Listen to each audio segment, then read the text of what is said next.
का नगर था तो उन्होंने कहलवाया, ये तुम्हारी बेटी देवी बड़ी हुई है, उसकी शादी हमारे बेटे पद्मोत्तर के साथ कर दीजिए। लेकिन इधर अतीन्द्र राजा ने चारों तरफ जानकारी निकलवाई, बेटी को देना है कोई सामान्य बात थोड़ी है, तो कोई अच्छा घर देखे, अच्छा वर देखे, अच्छा परिवार खानदान देखे, जैसे आप भी देखते हो। उन्होंने वो तलाश निकलवाई और उनको जानकारी कीर्ति धवल की मिली, लंका नगरी के राजा की। उन्होंने कहा, मुझे तो मन से सोच लिया, मुझे मेरी बेटी को कीर्ति धवल राजा को ही देना है।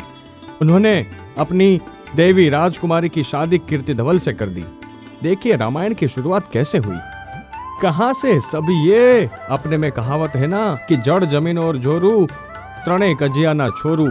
ये झगड़े की जड़ें कहां से होती है, तो इसकी जड़ में स्त्री है, कि स्त्री की वजह से ये झगड़े। अब इधर पुष्पोत्तर राजा ने अपने बेटे पद्मोत्तर के लिए देवी की मांग की थी सामने से, लेकिन अतीन्द्र राजा ने नहीं दी और कीर्ति धवल से शादी करवा दी। तो इस वजह से अतीन्द्र राजा और उसके बेटे श्रीकंठ के प्रति पुष्पोत्तर राजा के अंदर में वैर की अग्नि सुलगने लगी। वो उनको अपना दुश्मन मानने लगी, ये मेरा दुश्मन है। मैंने सामने से कहा था तो मेरे बेटे से नहीं की, मेरे बेटे में क्या कमी थी, क्या खोट थी, तो मेरे बेटे को छोड़ करके इतने दूर वहां लंका में उसकी शादी की उसने।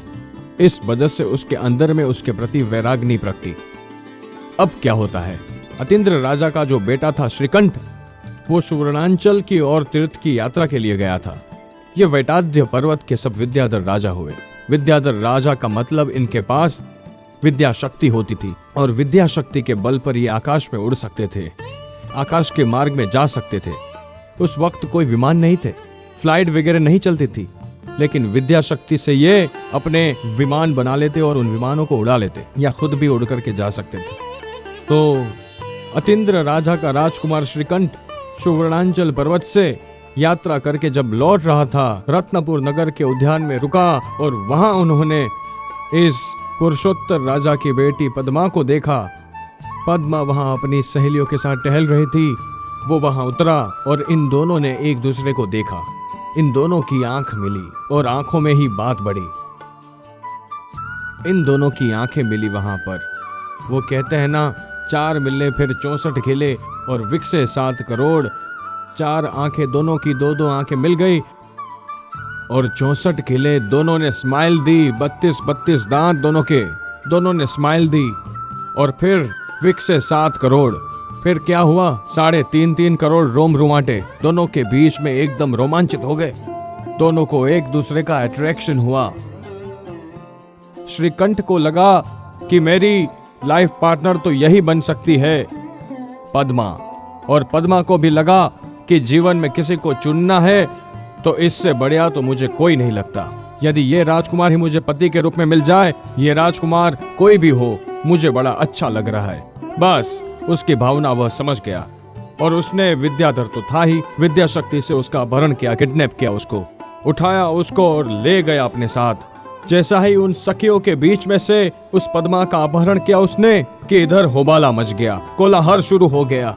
अरे राजकुमारी पद्मा का अपहरण हुआ। और ये पूरे नगर के अंदर शोरगुल मचा।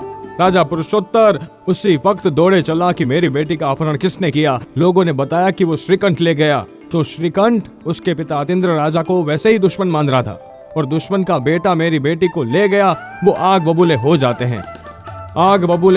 हैं वो पुरुषोत्तर राजा, और वे युद्ध करते हैं, अपना पूरा सैन्य उसके पीछे ले गए। अब इधर क्या होता है, ये अतीन्द्र राजा का बेटा श्रीकंठ ये कीर्ति धवल राजा के पास पहुंच गया। उसका जो बहनोई था, इसी की बहन उसको दी थी। कीर्ति धवल की शरण में गया, डर के, एकदम घबरा के, अरे ये अब आप संभालो, मैंने ऐसा तो कर लिया है, लेकिन उसका बाप मेरे पीछे लगा है, अब क्या करूं। तो कि कोई बात नहीं, बैठो तुम शांति से, मैं सब निपट लूंगा। उन्होंने कीर्ति धवल राजा ने सोचा कि ये पुष्पोत्तर राजा बहुत उस वक्त बड़ा राजा था, राजाओं में भी सब कैटेगरियां होती थी, छोटे बड़े की। उन्होंने सोचा कि हम इससे बल से तो नहीं लड़ सकते, लेकिन अब कल से काम करेंगे। ये अपनी बनियों की बुद्धि होती है। अपन बल से नहीं, कल से काम करते हैं, कल से निपट सकते हैं। बुद्धि से अपने पास ऐसी बुद्धि होती है। तो उन्होंने कहा कि मैं सब कर लूंगा। उन्होंने दूत को भेजा। दूत को भेज के पुष्पोत्तर राजा को कहलवाया कि महाराज, आप युद्ध कर रहे हो, हम भी युद्ध कर लेंगे। दोनों अपन युद्ध करके कितने लोगों को खुआर कर देंगे।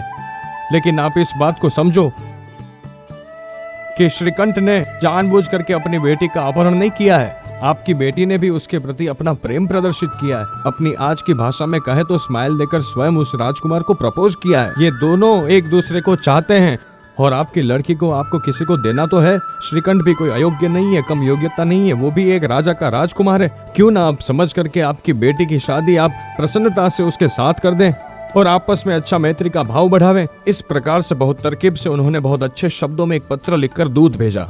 इधर उस जिसने उसको अपहरण किया था, उस बेटी को, पद्मा को, उसने भी अपनी एक सखी के साथ अपना संदेश कहलवाया कि पिताजी, ये श्रीकंठ मुझे उठाकर नहीं लाया है, मैं खुद इसके साथ आई हूँ, मैं खुद इसको चाहती हूँ और मेरी इच्छा इस राजकुमार से शादी करने की है। तो मेहरबानी करके आप मेरी शादी इनके साथ कर दीजिए।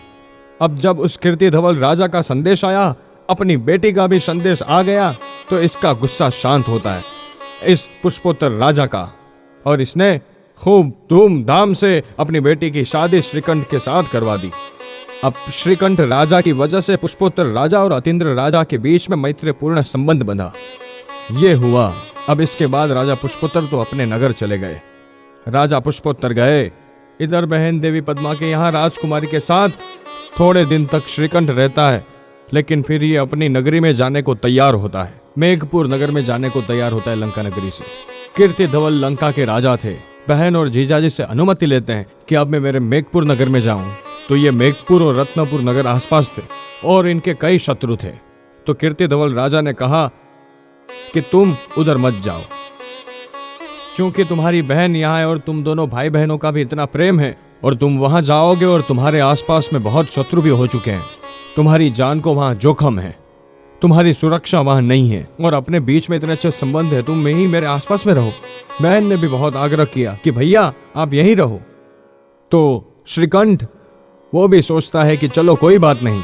कीर्तिधवल राजा के आसपास बहुत जगह थी, उसकी लंका नगरी के आसपास वगैरह और भी कई स्थल थे। तो उसमें उसने किष्किंधा नाम की नगरी एक जगह दे दी कि तुम यहीं पर अपनी एक राजधानी बसा लो। तो किष्किंधा नगरी और उस पर उसका राजा श्रीकंठ को बनाया, और श्रीकंठ पद्मा के साथ वहां रहने लगा। लंका के पास ही एक वानर द्वीप बसा, वहां लंका के अंदर कीर्तिधवल राज्य करने लगा, और इधर वैताड्य पर्वत के रत्नपुर के अंदर ये पुष्पोत्तर राजा के बाद पद्मोत्तर राजा राज्य करने लगा। अब इस प्रकार से चल रहा है, और इसी के अंदर अब धीरे धीरे ये प्रकरण किस तरह से आगे बढ़ता है, इसमें श्रेयांसनाथ भगवान से लगा के फिर आगे किस प्रकार मुनि सूरत भगवान के शासन तक में ये कीर्तिधवल राजा के बाद कीर्तिधवल फिर इसके बेटे को राज्य सौंपता है, और श्रीकंठ भी उसका बेटा वज्रकंठ उसको उसका राज्य देता है। और ऐसे मुनि सूरत भगवान के समय तक सैकड़ों राजा हो जाते हैं, सैकड़ों राजा होते हैं, और वो भी सब कोई मोक्ष में जाते हैं, कोई दीक्षा लेकर के स्वर्ग में जाते हैं। सब अंत समय में दीक्षा दीक्षा दीक्षा। वानर द्वीप में भी यही हुआ, लंका में भी यही हुआ, विद्याधरों की नगरी वैताड्य पर्वत पर भी इसी तरह से ये क्रम चलता रहता है। और ऐसे चलते चलते लंका नगरी में जो अजितनाथ भगवान के समय में जो मेघवाहन राजा थे, श्रेयांसनाथ भगवान के समय में उन्हीं की परंपरा में कीर्तिधवल राजा आए। उन्हीं की फिर संतानों में से तड़ितकेश नाम के राजा आए मुनि सूरत भगवान के समय में, और ये तड़ितकेश राजा, और इधर श्रीकंठ जो वानर द्वीप का राजा बनता है किष्किंधा का, उसके अंदर फिर घनोदती नाम के राजा होते हैं वानर द्वीप के अंदर। अब ये वानर द्वीप भी क्यों कहलाया, तो कि वहां जब ये श्रीकंठ राजा बना था तब उसको वानर बड़े प्रिय थे। बंदरों के साथ उसने ऐसी दोस्ती कर ली थी, तो सब जैसा राजा वैसी प्रजा, सारी प्रजा बंदरों को पालने लगी, बंदरों को प्यार से रखने लगी, बंदर भी सब लोगों के साथ किल्लोल करने लगे। तो वो सब वहां का द्वीप ही वानर द्वीप कहलाया। और उसी के अंदर ये हनुमान जी बाद में किस तरह से होते हैं, इधर ये रावण का लंका में किस तरह से जन्म होता है और वानर द्वीप के अंदर हनुमान जी का किस तरह से जन्म होता है। आज का अपना समय पूरा होता है। मुनि सुव्रत स्वामी भगवान के शासन में 63 शलाका पुरुष में से जो महापुरुष हुए हैं, उनमें से 63 शलाका पुरुषों में से रामचंद्र जी, लक्ष्मण जी एवं रावण, ये तीन, बलदेव, वासुदेव और प्रतिवासुदेव, जैसा कि पिछली बार हमने बात की थी, 63 महापुरुष होते हैं, सभी मोक्षगामी जीव होते हैं। 24 तीर्थंकर, 12 चक्रवर्ती, 9 वासुदेव, 9 बलदेव एवं 9 प्रतिवासुदेव। और इसमें से तीर्थंकर के समय में जब तीर्थंकर परमात्मा विद्यमान होते हैं, तब या तो ये चक्रवर्ती होते हैं या ये तीन होते हैं, वासुदेव, बलदेव, प्रतिवासुदेव। वासुदेव और चक्रवर्ती या प्रतिवासुदेव और चक्रवर्ती ये कभी साथ नहीं होते हैं। ये एक हमेशा का सनातन नियम है और इसी नियम के अंतर्गत सृष्टि का एक क्रम चला आ रहा है। 63 महापुरुष, इसमें से उस भाव के अंदर कोई मोक्ष में जाने वाले होते हैं, कोई देवलोक में जाने वाले होते हैं, कोई नरक में भी जाने वाले होते हैं। लेकिन जो नरक में भी जाते हैं वे भी बाद में, अगले जन्म में, उसके बाद के जन्म में मोक्ष में जाने वाले जीव होते हैं। इसीलिए इनको महापुरुष कहा गया है। कुछ ना कुछ इनकी अपनी विशिष्टताएं होती हैं, महत्ताएं होती है। रामायण की जो अपनी एक शुरुआत हुई है, इसी के अनुसंधान में की कि रामायण आपने अभी तक बहुत सुनी है, लेकिन जैन रामायण से हमारा समाज लगभग अनभिज्ञ है। जैन कुल में जन्म लेते हुए भी हम अभी तक जैन रामायण से अनजान है। हमारे दिमाग में बस वाल्मीकि और तुलसी की रामायण है, क्योंकि टीवी पर वो ही देखी है। जगह जगह रामायण की उसी की पारायण चलती है, टीवी में भी उसी रामायण के सब प्रसंग आते रहते हैं। या और भी आप लोग टीवी पर भी सीरियल देखते हैं, या कभी इससे संबंधित और भी कोई मूवी निकलती है तो आपको वही रामायण, क्योंकि ज्यादातर रामायण की चर्चा होती है। जैन समाज बहुत छोटा है, माइनॉरिटी में है। हिंदू समाज बहुत विशाल है, तो वाल्मीकि और तुलसी की रामायण ही सबके मुंह पर, सबके दिमाग में वही चलेगी। लेकिन जैन रामायण भी इसके सामने समझने और सुनने जैसी है कि जिस जैन रामायण के अंदर काफी कुछ प्रेरणा लेने जैसी बातें आती है। कदम कदम पर जैन रामायण में दीक्षा, दीक्षा और दीक्षा की बात आती है। जैन रामायण के सभी पात्र बहुत बड़े महापुरुष माने गए हैं, बताए गए हैं। जैन रामायण के अंदर न तो रावण की निंदा की गई है, न कैकेयी की निंदा की गई है। जैन रामायण की कैकेयी भी महान है और रावण भी महान है। और ये सारी जानकारी हमें जैन रामायण से मिल सकती है। इसके लिए अपन ने जैन रामायण की प्रवचन श्रेणी शुरू की है। पिछले रविवार की पहली शिविर के बाद अब आज हम ये दूसरी शिविर स्टार्ट कर रहे हैं, और इसके अंदर रावण के जन्म तक की बात आज करेंगे। लेकिन रावण से पूर्व उनके पूर्वजों का इतिहास, क्योंकि रामायण के अंदर ये सब सीनियरिटी क्रम से चल रहा है। रावण से पूर्व जो भी हुए, फिर उनसे जूनियर, फिर उनसे जूनियर जो हुए। राम लक्ष्मण ये साथ में होते हैं, ये सगे भाई। लेकिन रावण इनसे बहुत सीनियर, इनसे उम्र में बहुत बड़े, इनसे बहुत पहले हो चुके हैं। और लगभग जितने भी और 9 वासुदेव, बलदेव, प्रतिवासुदेव हुए हैं, उन सभी में यही क्रम रहा है। इस 24 के अंदर 9 हुए तो वासुदेव और बलदेव ये दोनों सगे भाई होते हैं।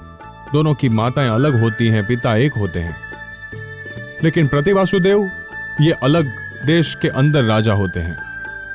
और जितने भी प्रतिवासुदेव हुए हैं सब पहले हुए, उसके बाद में वासुदेव और बलदेव होते हैं। प्रतिवासुदेव पूरी पृथ्वी को जीत लेते हैं।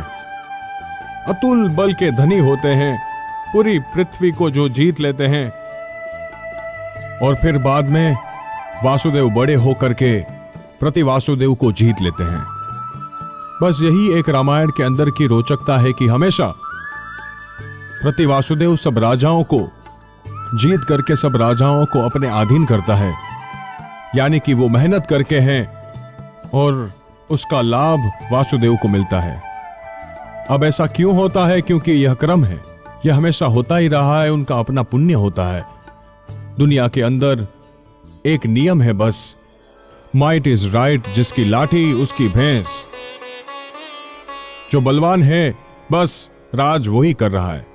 तो राजाओं के अंदर यही पूर्व का इतिहास अपने को देखने को मिलेगा कि जितने भी राजा हुए हैं न्याय चलता है, जैसे समुद्र में एक न्याय चलता है, मत्स्य गलागल न्याय।